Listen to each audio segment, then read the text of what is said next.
turakwitabye karamenya gasani ko duhamagaye ahangaha kuri buri munsi kugira ngo tugusange ku izina ry'Imana Data na Mwana na Roho Mutagatifu, amen. Amahoro bana b'Imana, ni muhumure. Yezu Nyirimpuhwe yaje kudusura adusanganire, dusangire no kuri wa gatanu w'icyumweru cya kabiri cya Pasika tariki 29 Mata 2022. Isomo rya muri y'ibitabo cyakozwe n'intumwa umutwe wa gatanu umurongo 34 kugeza ku 42. Intumwa zimaze guhagera mu nama nkuru, hahaguruka umugabo w'umufarizayi witwaga Mariyeli, yari umwisha amategeko buhabwa n'abantu bose. Nuko ategeka ko intumwa zahezwa akanya gato, hanyuma arababwira ati, Bayisiraheli, muritondera ibyo mugiye kugirira bariya bantu. Dore hambere hadutse uwitwaga Teodasi, azavuga ko ari umuntu ukomeye, maze abantu nka 400 baramuyoboka. Nyamara yamaze kwicwa, abari baramuyobotse baratatana, ibyo yari yaratangiye birayoyoka. Nyuma y'uwo, mu minsi y'ibarura, hadutse Yuda w'umunyagalileya akurikirwa n'abantu benshi, ariko nawe aza kwicwa, abari baramuyobotse bose baratatana. None rero mbibabwire, ntimugire icyo mutwara bariya bantu, nimubareke bagende. Niba umugambi wabo n'ibikorwa byabo bikomoka ku bantu, bizayoyoka ku bwabyo. Ariko kandi niba bikomoka ku Mana, ntimushobora kubisenya. Muramenya hato mutavaho murwanya Imana. Nuko iyo nama barayemera, bahamagara intumwa bazikubita ibiboko, bazibuza rwose kongera kwigisha mu izina rya Yezu, maze barazirekura. Intumwa ngo zive mu nama nkuru, zigenda zishimye kuko zagize ihirwe ryo kugirirwa nabi, zizira izina rya Yezu. Nuko buri munsi ntizisibe kwigishiriza mu ngoro y'Imana no mu ngo, zamamaza inkuru nziza ya Kristo Yezu. Iryo ni ijambo ry'Imana. Zaburi ni 27. Nyagasani, mu ngoro yawe haganje amahoro n'umunezero bisesuye. Uhanura urumuri rwanjye n'agakiza kanjye, ninde wantera ubwoba? Uhanura urugero rw'ubugingo bwanjye, ninde wankangaranya? Ikintu kimwe nasabye Uhoraho, kandi nkaba ngikomeyeho, ni ukwitura mu ngoro y'Uhoraho iminsi yose y'ukubaho kwanjye, kugira ngo mpore nirebera uburanga bw'Uhoraho, kandi nite ku ngoro ye ntagatifu. Nyamara njye nizeye kuzabona ubugiraneza bw'Uhoraho mu gihugu cy'abazima. Ihangane wizigira Uhoraho, ukomeze umutima ube intwari, rwose wiringire Uhoraho. Nyagasani, mu ngoro yawe haganje amahoro n'umunezero bisesuye. Nyagasani Yezu nabane namwe. Amagambo mu Ivanjili ntagatifu ko yanditswe na Yohani umutwe wa 6 umurongo wa 1 kugeza ku 15. Muri icyo gihe Yezu ajya hakurya y'inyanja ya Galileya ariyo Tiberiya. Abantu benshi baramukurikira bitewe nuko babonaga ibimenyetso yerekana akiza abarwayi. Nuko Yezu aterera umusozi, ageze mu mpinga aricara ari kumwe n'abigishwa be. Ubwo Pasika, umunsi mukuru w'Abayahudi, yari yegereje. Yezu arambura amaso, abona cya kivunge cy'abantu kije kimugana. Niko kubaza Filipo ati, turagura he imigati yo kugaburira bariya bantu? Ibyo yabimubwiye amwinsha kuko yari azi icyo ari bukore. Filipo aramusubiza ati, nuwagura imigati y'amadenari 200, umuntu ntiyabonaho na kanzinya. Umwe mu bigishwa be witwaga Andereya, mwene nyina wa Simoni Petero, aramubwira ati, hano hari agahungu gafite imigati 5 y'ingano za bushoki n'amafi 2, ariko si byamarira iki abantu bangana batya? Yezu ati, nimwicaze abantu. Aho hantu hari ibyatsi byinshi. Nuko baricara, abagabo bari nk'ibihumbi 5. Maze Yezu afata imigati arashimira, ayigaburira abari bicaye aho, abaha n'ifi uko bazishakaga. Bamaze guhaga, Yezu abwira abigishwa bati, nimurundarunde ibimanyu bisigaye, ntihagire ibipfu busa. Babishyira hamwe, maze buzuza inkangara 12 z'ibimanyu kuri ya migati 5 y'ingano za bushoki byashigajwe n'abari bariye. Abantu babonye ikimenyetso Yezu amaze gukora, baravuga bati, koko ni ukuri, uyu ni wa muhanuzi ugomba kuza mu isi. Yezu rero amenya ko bagiye kuza kumujyana ku mbaraga bakamwimika, arongera ahungira ku musozi ari wenyine. Iyo ni Ivanjili ntagatifu. Bana b'Imana, angaha tugeze ni kuri wa murongo wacu buri munsi. Niba ushaka kudukurikira buri munsi, jya kuri YouTube wandikemo ijambo buri munsi, ubundi wiyandikishe subscribe, bityo ujye udukurikira buri munsi. Dufungure buri munsi, dufungure buri munsi umugati w'abana b'Imana buri munsi, umugati w'ijuru. Bakristo bavandimwe, nitwishime tunezerwe, Yezu Nyirimpuhwe aradufunguriye kugira ngo adufungurire ku buntu bwe maze tugire ubuzima buzira umuze. Ngo umwana w'umunyeshuri umunsi umwe ngo bari mu biruhuko ngo yigeze yihererana na se ngo aramubwira ati, papa we, njyewe niga n'abana b'aminisitiri, abana bakomeye cyane, ninjye uciriritse urimo, ariko ndakubwiza ukuri nijye jya uba uwa mbere. Ariko buri munsi ikimbabaza, bariya abana b'abakomeye bo bajya muri kantine buri munsi bakarya indazi uko babyifuza, njye rero ngasigara aho ngaho mangamanga, nabuze icyo nkora, nabuze uko mbaho, n'ikimwaro cyose kinyica, kuko nyine njye nta mafaranga mba nifitiye, ngasigara nigunze aho ngaho. None rero nanjye papa, umva ikintu ngiye gukubwira, nanjye ndagusaba ngo umpe kuzasubira ku ishuri, wampaye amafaranga atubutse, nanjye mere nk'abandi bana, erega njye indazi nanjye uko mbyifuza. Nuko se aramwumva, aramwitegereza, maze aramubwira ati, mwana wanjye ndeba inyuma maze umbwire icyo uhabonye. Nuko umwana aramubwira ati, papa, mbonye ishati yawe irimo utudirishya tutaraba inzugi. Nuko se aramubwira ati, mwana wanjye rero hama hamwe, guma hamwe, nanjye nirwa mpingiriza atari jye, kugira ngo wige neza, kugira ngo ubeho neza. Buriya se mwana wanjye waruzi impamvu uwa mbere? Erega ni ubuzima bugoye nyine tunyuramo, bukwigisha, bugufasha gutekereza bikomeye. Rero guma hamwe, guma ukuri. Ndakubwiza ukuri mwana wanjye, iyi shati yanjye iyo nyambaye nibwo mbona umpa akazi, nibwo mbona umpa ikiraka, nkabona ibibatunga mu rugo, nkabona minerivare. Ndamutse ngiye nambara nk'ikosime nk'abandi basirimu bose bo mu mujyi, ndakubwiza ukuri ntiwazongera kuba uwa mbere, ntiwazongera kwiga. Ishati y'utudirishya dutaraba inzugi babyeyi. Aha, gutekereza, ugafasha umwana gutekereza, ugafasha umwana gufungura ndetse no gufungura, akamenya aho ibiryo bituruka. Aha, iyo soko bavandimwe dukuraho imeze ite? Ese mubyeyi, wasanga nawe ugitekereza nk'umwana, ukifuza kumera nk'abandi bana bose, uko barya indazi uko babyifuza, ukaba wakwifuza kuguruka kandi nta mababa ugira, kandi byabaho. Aha, itegeko ry'Imana rigera riti, ntukifuze umugore wundi, ubwo n'umugabo birajyana.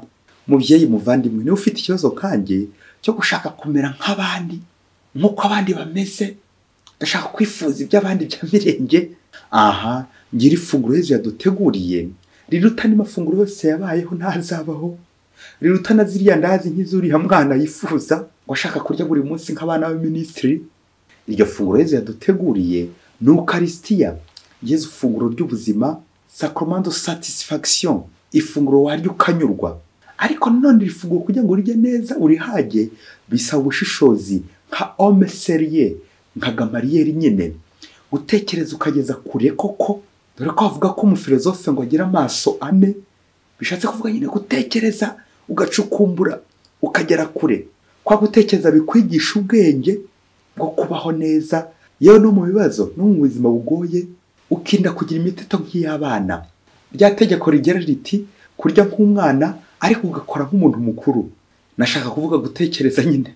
Bakristo bavandimwe, amasomo uyu munsi araryoshye cyane, dore ko tujya gutondogana bya bihekane biryoha cyane mu buzima kandi byoroshye, njyananywa. Aho tujya kuzirikana kuri uyu musozi ku mugenzo wa gipfura wo kunyurwa, la satisfaction.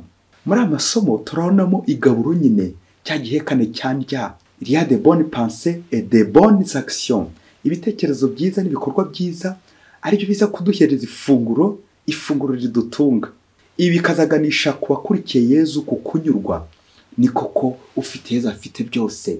Niba mfite Yezu ntacyo nabura, niba ndi kumwe na Yezu ntabwo nasonza, nta kibazo nagira. Nguko kuri kumwe na Yezu nyine agomba kunyurwa. Niba ndi kumwe na Yezu ndanyurwa. Bana b'Imana, burya ushobora kuba ufite ibintu byinshi cyane, ufite amafaranga ipuzi itasimbuka, ufite ibintu n'akantu, nanjye kuvuga urara muri etaje, uri umwana w'umuminisitiri, umwana w'umutegetsi ukomeye cyane, ariko ndakubwiza ukuri, niba utanyurwa muri ibyo byinshi iwanyu mufite cyangwa wowe ufite, aha, ubuze ikintu kimwe, ubuze Imana. Niba ibyishimo ufite utabikura ku Mana, ndakubwiza ukuri waragowe. Kandi iby'Imana nyine biryo warambije urambiwe yatashye. Kugira ibyishimo bituruka ku Mana byo by'ingenzi, kabone urwawe umukene, kabone urwanyura mu magorwa, kabone urwawe ufite ipataro cyangwa ishati ifite utudirishya ngo tutaratangira kuba inzugi, kubera kwicara ku murimo ugakorera urugo rwawe, ukaba wakorera abandi kugira ngo bishime, ugashira kugira ngo abandi bashishe. Icyo nicyo kizaguha umunezero nyakuri. Aho ngaho nyine washize niho heza azagusanga, agakugaburira nyine wa mugati. Aho niho azagusanga wambaye ya shati nyine y'umurimo y'umukozi, bityo akagaburira umugati, akakugaburira umugati, bigatuma wishima, ukarihira n'umwana ishuri yewe. Kubera iki? Uko kuguma hamwe nyine, guhama mu byaho kuguma ukuri. Ku isomo rya mbere twakiriye turabonamo ibyishimo by'intumwa byabanjijwe n'ubushishozi bw'inararibonye yitwa Gamaliyeli. Gamaliyeli uyu nguyu akaba ari umwarimu wa Sawuli waje guhinduka Pawulo, akagira akamaro kiliziya y'isi yose, wowe urimo nanjye ndimo. Ubushishozi bwa Gamaliyeli bushingiye gufata umwanzuro amaze kureba byibuze ibintu byabanjirije bibiri cyangwa ibitekerezo bibiri byabanje uko byagenze, noneho akaza kurangiza afata umwanzuro. Ubwo byumvikana icya gatatu, igitekerezo cya gatatu kikaza rirangiza, kikaza ari umwanzuro uhamye, umwanzuro wa kigabo nyine, icyemezo cya kigabo. Anabyo abahanga bakoresha muri filozofiya syllogisme, des prémices et on tire une conclusion. Habanje rimwe, hakurikiyeho kabiri, ugahita umenya gatatu ko kaza kameze. Gamaliyeli rero muri iri somo, nyuma y'urugero rwa Teodasi na Yuda basenyutse ndetse n'abari babakurikiye bakarindagira bagatatana, rero mu bushishozi bwa Gamaliyeli arababwira ati, nimugire icyo mutwara intumwa, muramenye hato mutavaho murwanya Imana. Amen. Ako kantu babyeyi, kutarwanya Imana mu buzima bwacu, kudatambamira imigambi y'Imana.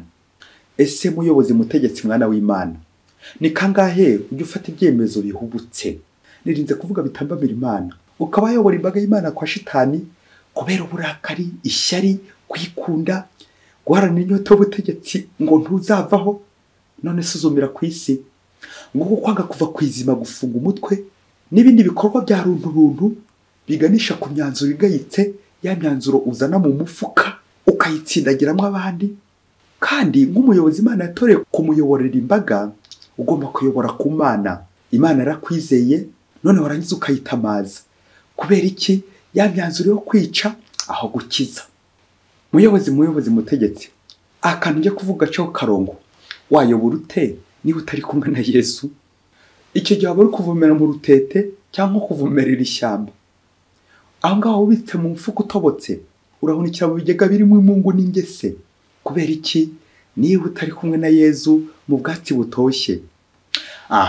Nyuma y'inama ya Gamaliyeli, intumwa zarishimye ubwo bagize bati, intumwa zo ngo zive mu nama nkuru zigenda zishimye kuko zagize ihirwe ryo kugirwa nabi zizira izina rya Yesu. Amen.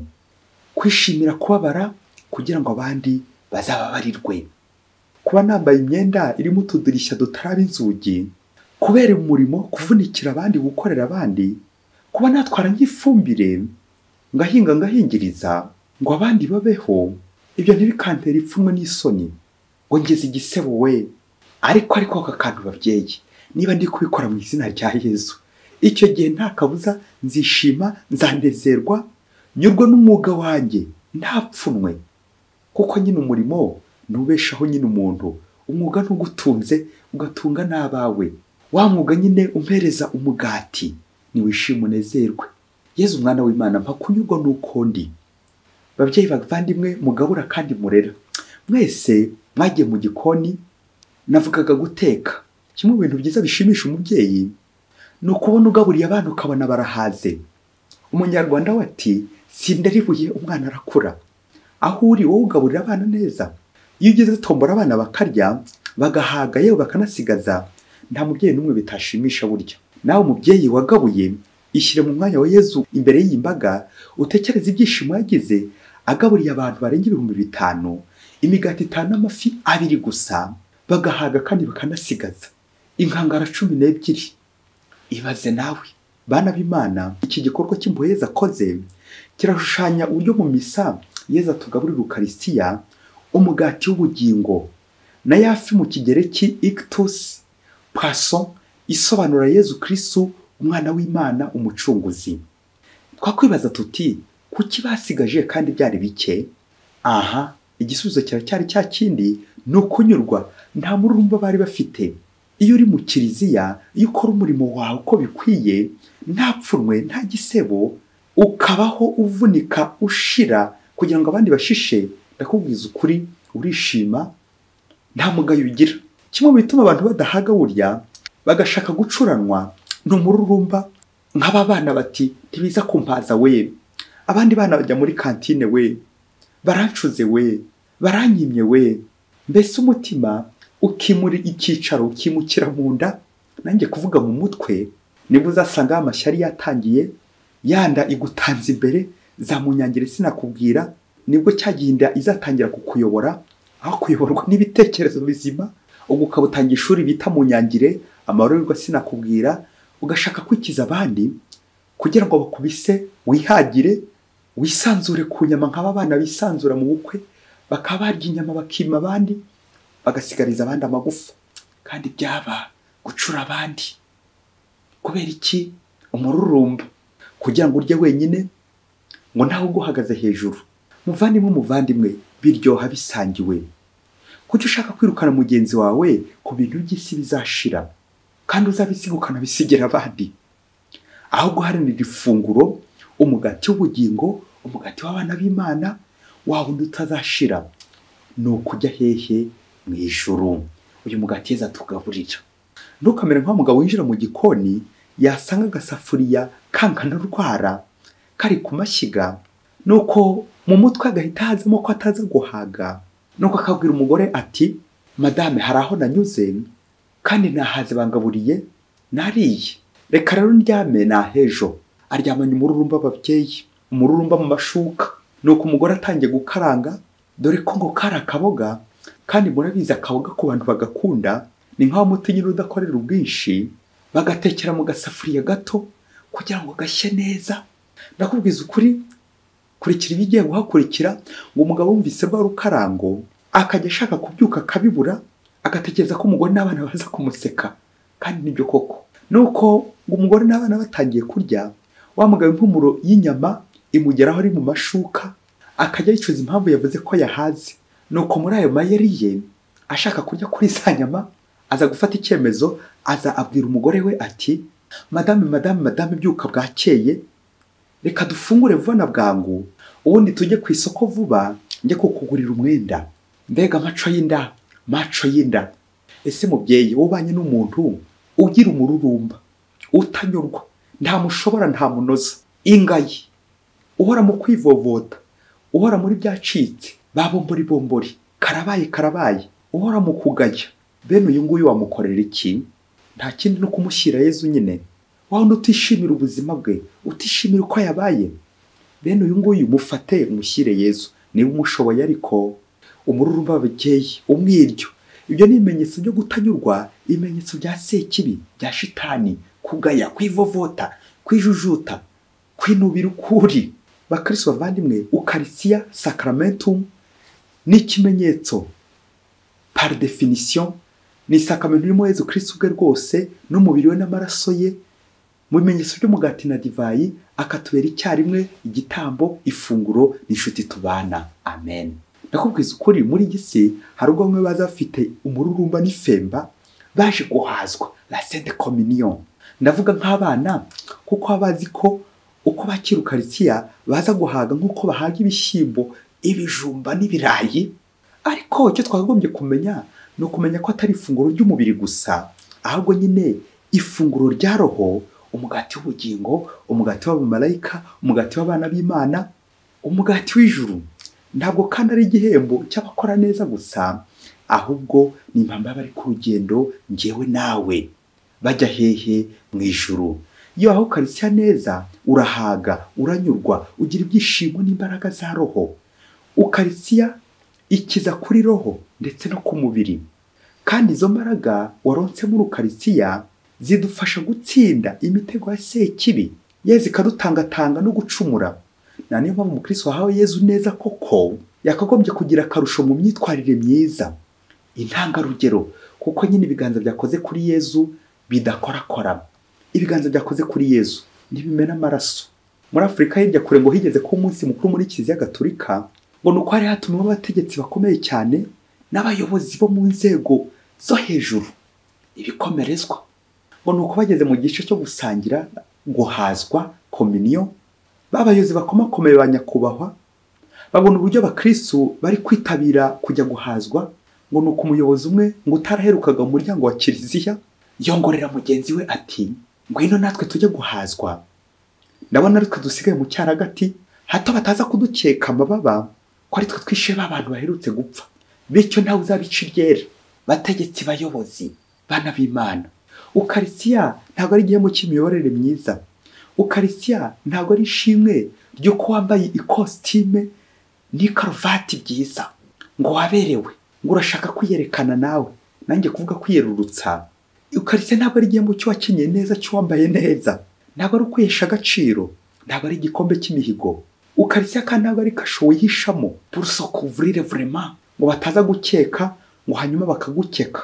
Ntabwo ari igikombe cy'imihigo n'imiyoborere myiza. Bene iyi myumvire nk'iyi ni nko gufatisha y'izimoso ngo abandi nibambona ngo ari njye usigaye wicaye mu ntebe ntagiye guhazwa ngo baranseka, ngo barakeka ko ari njye munyabyaha, ngo ni njye ruharwa, ngo nibankeka ngo ubwo bashobora no kunkeka. None se mubyeyi ninde utari umunyabyaha hano ku isi? Babyeyi mwagise ngo nugupfa guhabwa? Wapi. Gamariyeri uyu munsi aratwigisha ubushishozi mbere y'igikorwa na mbere yo guhazwa, gushyira mu ubwenge fides et ratio, ubwenge bumurikiwe n'ukwemera, la foi qui éclaire la raison, ukwemera kujyana n'ubushishozi. Anabyo mutagatifu Thomas wa Aquino yavuze muri La Passion igitero cya 17 n'icya 18 agira ati, ahabwa ababi n'abeza ariko biranyuranye, ni urupfu n'ubugingo. Ubugingo n'ubw'abeza, ababi bahabwa urupfu, nibo birobanura. Amen. Urakoze Thomas wa Aquino gutuburira. Yezu dukunda ukamenya bawe, nanjye nicanga kuri uyu musozi wa buri munsi ngo mu bwatsi butoshye, ngo ngaburire nanjye umpe kunyurwa buri munsi. Nyurwe n'ibyo wampaye, nyurwe nuko niko kose, umpe inema ko guhabwa neza buri munsi, nibera uwawe n'isi yose, Yesu nyir'impuhwe. Amen. Yesu Imana ibahe umugisha. Imana Data na Mwana na Roho Mutagatifu. Amen. Padiri Masumbuko Ladislas wa Diyosezi ya Cyangugu.